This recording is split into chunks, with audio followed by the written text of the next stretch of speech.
Welcome students to YouTube channel UK civil dreams. हम पढ़ रहे हैं एनसीईआरटी क्लास 12th की बायोलॉजी, जिसका दूसरा चैप्टर है पुष्पी पादपों में लैंगिक जनन। ओके, और पिछला चौथा पार्ट आपने देख लिया होगा, जिसमें हमने परागण यानी कि पॉलिनेशन के बारे में पढ़ा था।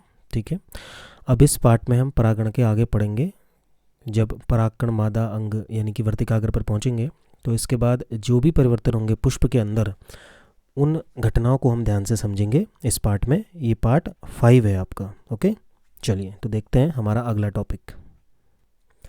चलिए देखते हैं अपना अगला टॉपिक, जो है पराग स्त्री केसर संकर्षण, जिसे पारस्परिक क्रिया कहते हैं, और अगर इंग्लिश में देखा जाए तो यही प्रक्रिया कहलाती है फर्टिलाइजेशन।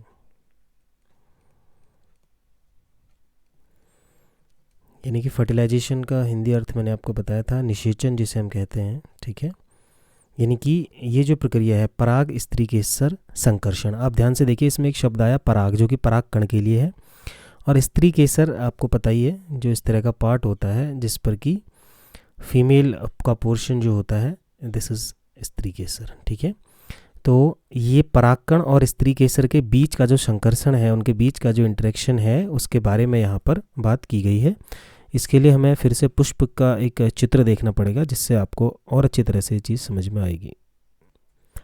पिछले पार्ट में आपने देखा कि किस तरह से परागकण और अंडा जो है वो अपने स्तर पर तैयार हो जाते हैं। यहाँ कहीं पर परागकण तैयार होते हैं। ठीक है, और उसके बाद ये जो पोर्शन होता है अंडाशय वाला, मैंने आपको बताया था कि ये वाला पोर्शन जो स्त्री केसर में होता है, ये पूरा अंडाशय वाला भाग है, जिसके अंदर एक इस तरह की रचना हमने पढ़ी थी, आपको याद होगी, जिसे कि हम बीजांड कहते हैं। ठीक है, और उस बीजांड के अंदर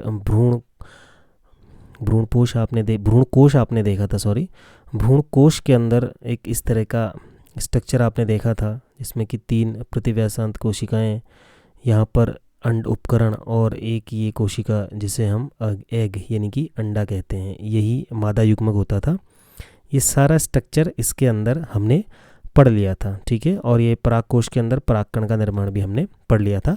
फिर हमने पढ़ा परागण, यानी कि जब ये परागकण यहाँ से, ये तो परागकोश से परागकण जब निकल करके वर्तिकाग्र पर जाएंगे। ठीक है, तो आपने यही देखना है कि जब ये परागकोश प्रस्फुटित होगा तो उससे यहाँ से परागकण निकल करके इस वर्तिकाग्र पर पहुँचते हैं। ठीक है, ये वर्तिकाग्र आप समझ रहे हैं, और इस वर्तिकाग्र पर जब परागकण पहुँचता है तो यहाँ से एक पराग नलिका का निर्माण होता है। ठीक है, तो ये पराग नलिका बिल्कुल ऐसे इसी रास्ते जाकर अंदर बीजांड के अंदर चली जाती है, और उस पराग नलिका के अंदर क्या होगा, परागकण जब वर्तिकाग्र पर जाता है तो क्या परिवर्तन होते हैं, आइए विस्तार से इसे समझते हैं। अब आप समझ जाइए कि अब हो सकता है इसके अगले चित्र में मैं पूरा पुष्प न बनाऊं, आपको मैं सिर्फ एक इस तरह का मादा भाग का स्ट्रक्चर, क्योंकि हमें सिर्फ किस चीज़ से मतलब है, परागकण के वर्तिकाग्र पर आने और उस परागकण के वर्तिकाग्र के भीतर जाकर के क्या होता है, उससे मतलब है। तो आइए इस चीज़ को समझते हैं, एक चित्र के माध्यम से मैं आपको इसे समझाऊंगा। चलिए शुरू करते हैं, ध्यान से देखिएगा। आप समझ पा रहे होंगे कि मैंने जो ये चित्र बनाया है ये स्त्री केसर है। ठीक है, अब अगर हम इसमें यहाँ पर पंखुड़ियाँ बनाएं, नीचे बाह्यदल बना दें और यहाँ से पुमंग भी बना दें तो पूरा पुष्प बन जाएगा। पर ये हम स्त्री केसर वाले भाग का निर्माण हमने किया है यहाँ पर। ये नीचे वाला पूरा गोलाकार जो बड़ा भाग है, इसे आप अंडाशय कह सकते हैं। अंदर आपको बीजांड साफ दिखाई दे रहा होगा, और उसके अंदर भ्रूणकोश आपको साफ दिखाई दे रहा होगा। मैंने ये सारे स्ट्रक्चर्स आपको अलग अलग सारे विस्तार से समझाए हैं। जिन्होंने नहीं देखा है पिछले वीडियोस को देखिए। मैं इसलिए बोलता हूँ कि अगर आप बिना पहले के वीडियो देखे सीधे ये वीडियो देखेंगे तो आपको बिल्कुल समझ में नहीं आएगा। तो देखिए, ये आप सभी जानते हैं कि ये वर्तिकाग्र वाला भाग है। ठीक है, ये भाग वर्तिकाग्र वाला है। अब आपको पता है कि परागकण जो है हवा के माध्यम से, कीट, पक्षी, जानवर, किसी भी माध्यम से इस वर्तिकाग्र पर ये परागकण पहुंचेगा। ठीक है, ये परागण में आपने पढ़ा है। तो जैसे ही वर्तिकाग्र पर परागकण पहुंचता है, सपोज ये परागकण पहुंच गया, तो वर्तिकाग्र क्या करता है कि कुछ रसायनों को स्रावित करता है, जिससे इसका अंकुरण होने लगता है। ठीक है, देखिए अंकुरण का मतलब क्या है कि परागकण, जैसे एक बीज होता है, वो बीज अगर मिट्टी पर गिरता है तो मिट्टी में उसे पोषण, पानी वगैरह मिलता है, जिससे उसका अंकुरण होकर के उससे एक पौधा निकलता है। ठीक है, इसी प्रकार से जब ये परागकण वर्तिकाग्र पर पहुंचता है तो वर्तिकाग्र से निकले कुछ रसायनों के द्वारा इस परागकण का भी अंकुरण होगा। ये क्या है, परागकण है। ठीक है, तो इस परागकण का भी क्या होगा, अंकुरण होने लगता है। ठीक है, अब परागकण के अंकुरण के बारे में जानने के लिए थोड़ा सा हमको एक पिछली पढ़ाई गई चीज़ को याद करना होगा। आपको परागकण का स्ट्रक्चर थोड़ा विस्तार से देखना होगा। देखिए हम यहाँ से आगे को बढ़ेंगे अभी, ठीक है, कि परागकण का अंकुरण होने के बाद क्या होगा, लेकिन उसके लिए परागकण की रचना को आप एक बार याद कर लीजिए। वैसे आपको याद होना चाहिए, मैंने आपको एक बार बताया था इस तरह का स्ट्रक्चर जो होता है परागकण का होता है, जिसमें इस तरह की लेयर्स होती हैं, एक्साइन और एंटाइन। चलिए फिर भी एक बार एक चित्र के माध्यम से इसको समझ लेते हैं कि परागकण अंकुरण के समय कैसा होता है। तो ये है आपके सामने पॉलन ग्रेन यानी कि परागकण, वही परागकण जो अभी वर्तिकाग्र पर गया है। ये इसका स्ट्रक्चर है, मैंने पहले भी बताया है। देखिए यहाँ पर क्या है, सेलुलोज की लेयर है, ये इसका साइटोप्लाज्म है, ये इसकी अंदर वाली लेयर इंटाइन है और ये इसकी बाहर की कांटेदार परत एक्साइन जिसे हम कहते हैं। तो आप ध्यान दीजिए कहीं कहीं पर एक्साइन क्या है, बीच में इस तरह के जो स्थान है वहाँ पर एक्साइन पूरी नहीं है, यानी कि वहाँ पर एक्साइन अधूरी है। इसे हम कहते हैं जर्म पोर। क्या कहा जाता है इसे, जर्म पोर। अगर आपने हिंदी में देखा है तो इसे हम कहते हैं जनन छिद्र। ठीक है, अब ध्यान दीजिए मैंने पहले वीडियो में बताया होगा कि ये जनन छिद्र क्या होते हैं। जब ये परागकण अंकुरित होता है वर्तिकाग्र पर तो इन जनन छिद्रों से इस तरह से पराग नलिका का निर्माण यहाँ से होता है। और जो भी इसके अंदर रचनाएं होती हैं, देखिए इसके अंदर एक जनन केंद्रक और एक वर्धी केंद्रक यानी कि वेजिटेटिव न्यूक्लियस और जनरेटिव न्यूक्लियस दो होते हैं। मैंने पहले वीडियो में आपको बताया है कि इसके अंदर दो केंद्रक होते हैं या दो कोशिकाएं और होती हैं। तो जहाँ पर भी ये जर्मपोर होगा वहाँ से क्या होता है, पराग नलिका निकलती है। ठीक है, तो मैं ये चित्र आपको इसलिए दिखा रहा हूँ क्योंकि अभी हम वही पढ़ रहे हैं कि कैसे परागकण वर्तिकाग्र पर पहुँच गया है और उसके कौन से स्ट्रक्चर से ये जो जर्मपोर यानी कि जनन छिद्र है यहीं पर से पराग नलिका निकल करके विकसित होना शुरू हो जाएगी। ठीक है, तो बहुत बढ़िया। अब ये अंकुरित परागकण जो है इससे पराग नलिका का निर्माण होगा, आप समझ ही गए होंगे, मैंने विस्तार से आपको बता दिया।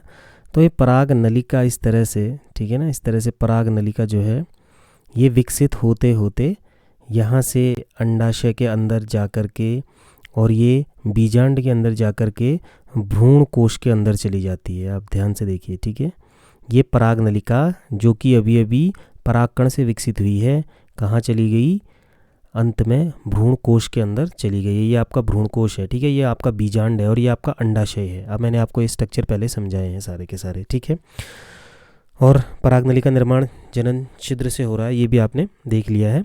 तो अंकुरित परागकण से अब पराग नलिका का निर्माण हुआ और विकसित होते हुए भ्रूण कोश के अंदर ये प्रवेश कर गई है। ठीक है, यानी कि ये जो आपका भ्रूण कोश है इसके अंदर ये पराग नली जा चुकी है।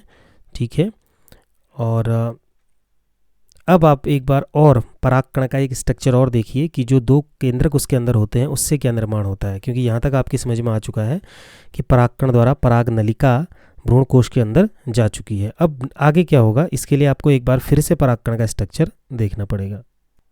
एक चीज़ और देख लीजिए आपकी किस तरह से ये परागकणों के द्वारा, ये देखिए ये परागकण धीरे धीरे जब अंकुरित हो रहा है वर्तिकाग्र पर तो ये पराग नली यहाँ से निकलना स्टार्ट हो गई है। आपकी बुक में भी ये चित्र दिया हो सकता है, आप इसे भी देख लीजिए। धीरे धीरे पराग नली इतनी बड़ी हो गई है और फिर आपको पता ही है कि यहाँ से पराग नली पूरी विकसित होकर के इस तरह से भ्रूणकोश के अंदर चली जाती है।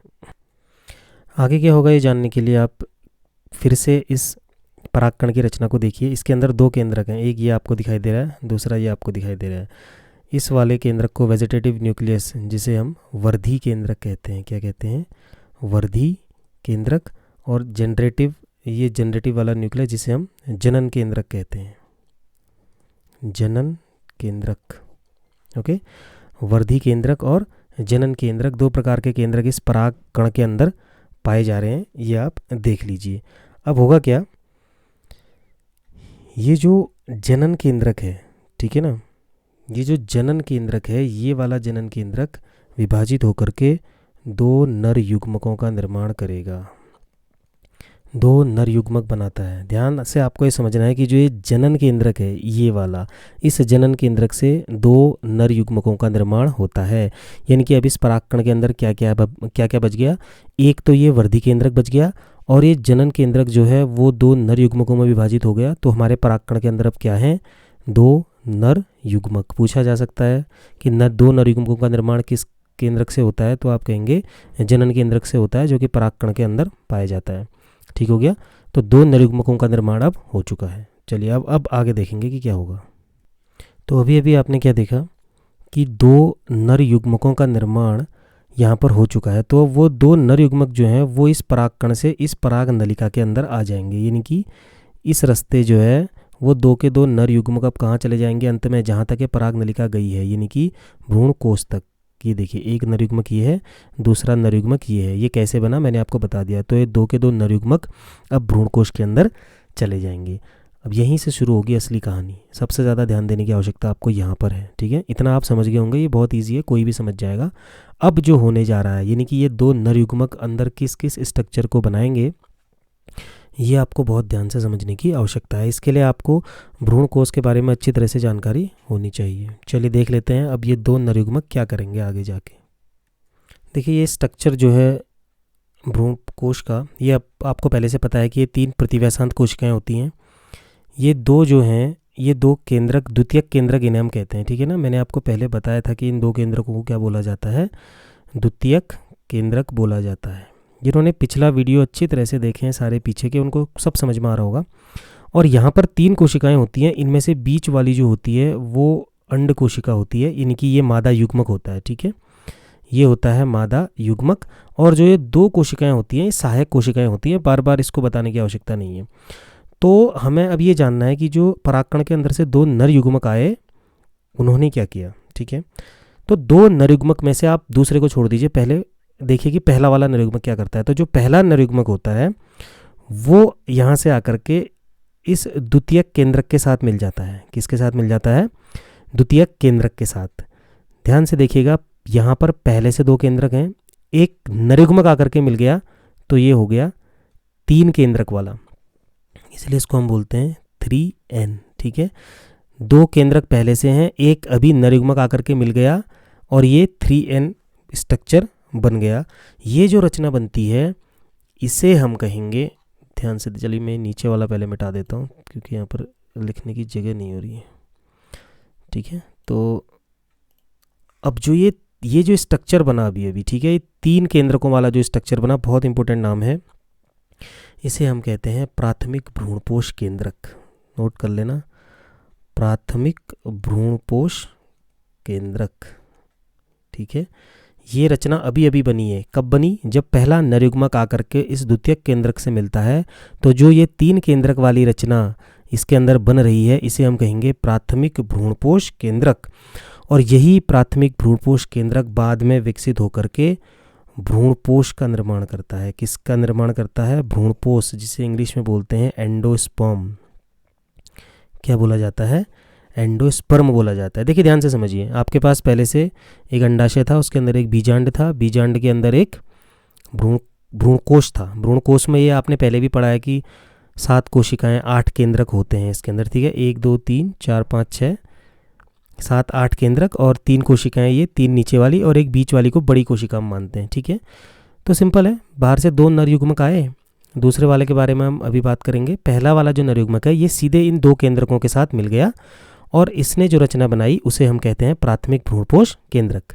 ओके, प्राथमिक भ्रूणपोष केंद्रक विकसित होकर के भ्रूणपोष यानी कि एंडोस्पर्म में बदल जाएगा।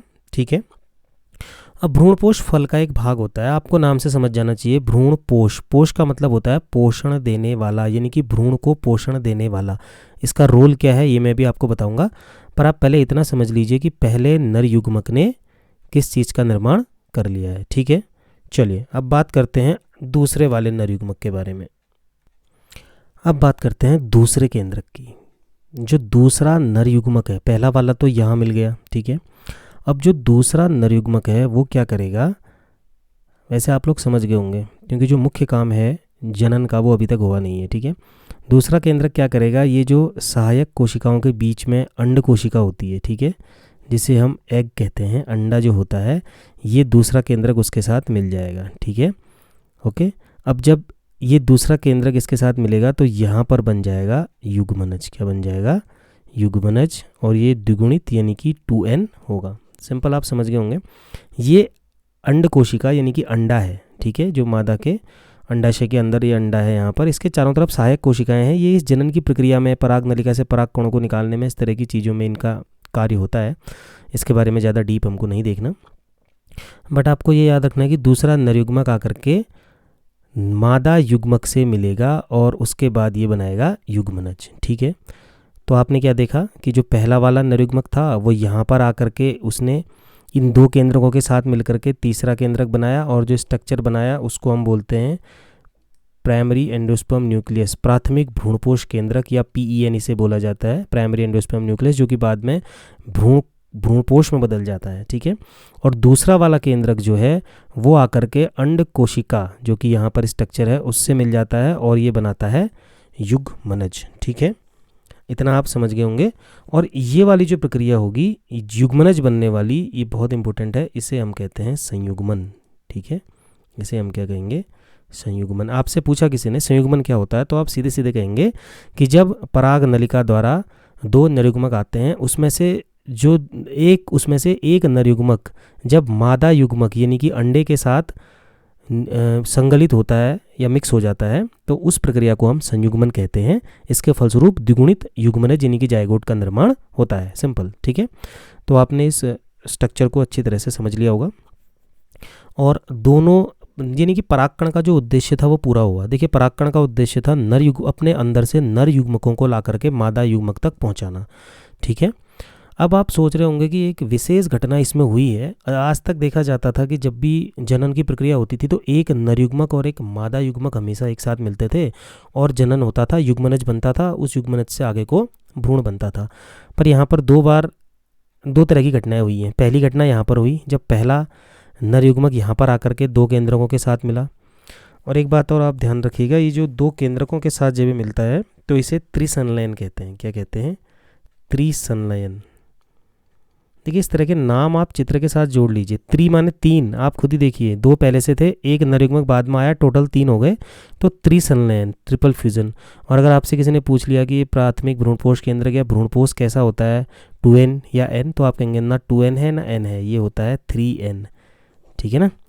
और ये अंडा अभी तक n था, नरयुग्मक भी n था, ये 2n आए और युग्मनज बन गया 2n। ठीक है, चलिए थोड़ा एक और इम्पोर्टेंट टॉपिक के बारे में बात करते हैं।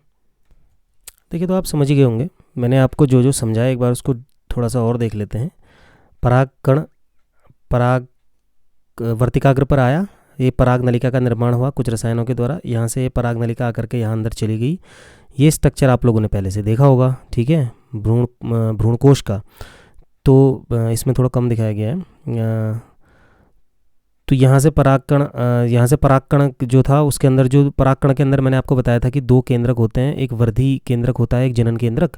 जनन केंद्रक 2 नर युग्मकों में विभाजित हो जाता है। उसमें से पहला नर युग्मक, ये जो 2 केंद्रक होते हैं इनके साथ मिलकर के एक त्रिसंलयन नाम की प्रक्रिया पूरी करता है, जो कि प्राथमिक भ्रूणपोष केंद्रक बनाते हैं, जो कि बाद में भ्रूणपोष यानी कि एंडोस्पर्म बना देता है। दूसरा वाला जो केंद्रक होगा, ये दूसरा वाला जो नरयुग्मक होता है वो यहाँ अंडे के साथ जाकर के मिलता है। देखिए, ये जो अंडे के साथ जाकर के यहाँ पर ये मिल गया है और इसने एक युग्मनज का निर्माण कर दिया है, द्विगुणित युग्मनज का निर्माण कर दिया है। ठीक है, तो यही प्रक्रिया आपको समझानी थी। कुछ लोग होंगे जिन्हें अभी भी समझ में नहीं आएगा, उनके लिए मैं एक और बार आपको बता देता हूँ। ठीक है, ये वाला स्ट्रक्चर जो भ्रूणकोश का है, मैंने पहले पढ़ा रखा है कि ये मादा वाले भाग के अंदर होता है, सबसे बाहर आपका अंडाशय होता है। देखिए ध्यान से, लास्ट बार बता रहा हूँ, ठीक है, क्योंकि हम फिर आगे का चैप्टर भी स्टार्ट करना है। अंडाशय के अंदर आपको पता है बीजांड होता है। ठीक है, नहीं पढ़ा तो एक बार फिर से देख लेना। बीजांड के अंदर होता है भ्रूणकोश, पूरा बता रखा है एक एक चरण करके। ठीक है, यही वो भ्रूणकोश है। ठीक है, जिसके बारे में हम पढ़ रहे हैं। ठीक है, तो ये भ्रूणकोश में अब देखिए क्या हुआ, पराग नलिका आई, पराग नलिका के अंदर 2 नरयुग्मक आए। ठीक है, माना पराग नलिका यहाँ से आ रही है, चलिए ये 2 नरयुग्मक आ गए पराग नलिका के अंदर, एक एग्जाम्पल के लिए समझा रहा हूँ। ऊपर वाले तो आपको पता ही है, कैलाजल सिरे की तरफ एंटीपोडल कोशिकाएं होती हैं। ये देखिए बीच में जो होता है पोलर न्यूक्लियाई, यानी कि द्वितीयक केंद्र के 2 द्वितीयक केंद्रक आपको दिखाई दे रहे हैं।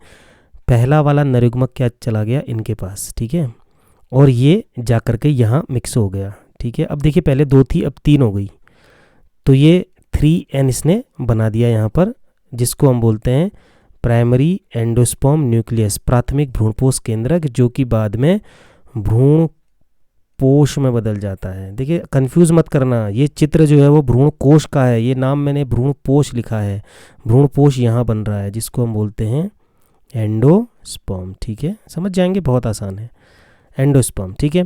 और ये तो हो गया पहला केंद्रक, इसने ये कर दिया। अब ये दूसरा वाला जो केंद्रक नरयुग्मक था ये यहाँ आया, देखिए यहाँ 2 सहायक कोशिकाएं आपको दिख रही होंगी और एक ये अंड कोशिका, एग लिखा हुआ है ये ऊपर पे, तो ये वाला नरयुग्मक क्या करेगा, यहाँ आकर के इस अंडे के साथ मिल जाएगा और इसे हम कहते हैं संयुग्मन, और ये क्या बनाएगा, जाइगोट, यानी कि द्विगुणित युग्मनज, क्या बनाएगा, युग्मनज का निर्माण करेगा, ठीक है ना, समझ गए, ठीक है। तो पूरी की पूरी प्रक्रिया आपकी यहाँ पर पूरी हो गई। परागकणक के अंदर जो 2 नरयुग्मक आए थे, दोनों नरयुग्मक, एक ने द्वितीयक केंद्रक के साथ और एक ने ये जो अंड कोशिका है उसके साथ निषेचन किया, और 2 प्रकार का निषेचन इसमें हुआ, पहला वाला यहाँ हुआ, दूसरा वाला ये हुआ, ठीक है।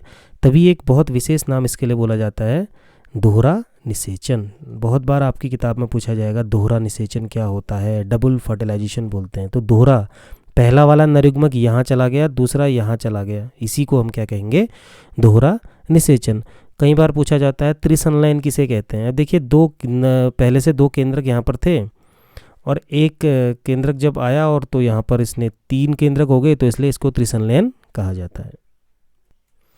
चलिए ध्यान से देखिए, अब बहुत बार पूछा जाता है कि आवर्तबीजी जो पौधे होते हैं उनमें विशेष घटना क्या होती है। तो आपको ये ध्यान रखना है कि आपने अभी भी जितना पढ़ा उससे आपको ये समझ में आया होगा कि यहाँ पर एक ही समय में आवर्तबीजी पौधे में 2 प्रकार का निषेचन हो रहा है। देखिए 2 प्रकार का निषेचन कैसे हो रहा है, पहला नरयुग्मक द्वितीयक केंद्रक के साथ चला गया, ये द्वितीयक केंद्रक है, पहला नरयुग्मक द्वितीयक केंद्रक के साथ चला गया और उसने क्या बनाया, भ्रूणपोष, क्या बनाया, भ्रूणपोष बनाया, ठीक है, जिसे हम इंग्लिश में कहते हैं एंडोस्पर्म। इसको नोट कर लेना जो मैं लिख रहा हूँ, एंडोस्पर्म। ये एंडोस्पर्म बीज को या विकसित होते भ्रूण को पोषण देने के काम आता है, ठीक है ना। तो पहले नरयुग्मक के साथ द्वितीयक केंद्रक, पहला नरयुग्मक द्वितीयक केंद्रक के साथ मिला और उसने भ्रूणपोष बनाया, एक निषेचन तो ये हो गया, ठीक है। और दूसरा वाला नरयुग्मक ये अंड कोशिका के साथ मिला, यहाँ अंड कोशिका है, मैंने आपको बताया था, ठीक है।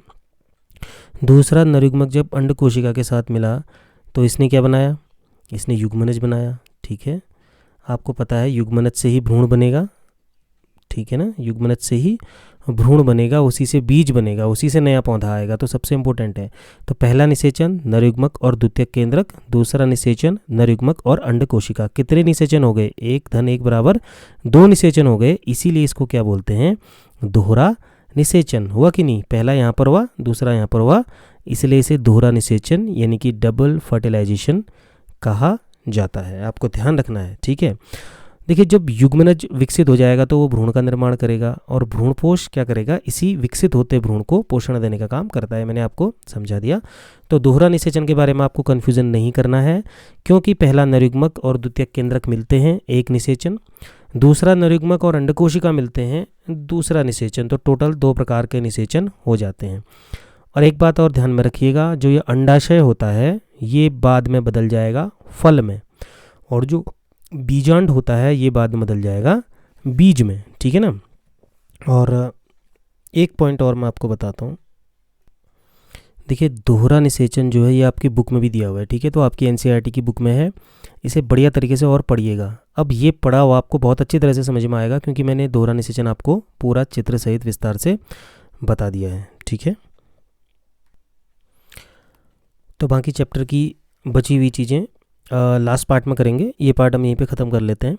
और लास्ट पार्ट जो होगा वो बहुत जल्दी आएगा, ठीक है, वो अंतिम पार्ट होगा। उसी पार्ट में इस चैप्टर के बचे हुए कुछ पॉइंट्स जो कि ये बहुत कम बचे हैं, और क्वेश्चन आंसर्स हम करेंगे। क्वेश्चन आंसर में केवल वही कराऊंगा जो बिल्कुल ही आपसे नहीं हो पाएगा, जो सिंपल हैं, जो इस चैप्टर के पढ़ाई में से आ जा रहे हैं, वो क्वेश्चंस हम नहीं करेंगे। उनके आंसर्स आप लोग अपने मन से खुद लिखेंगे।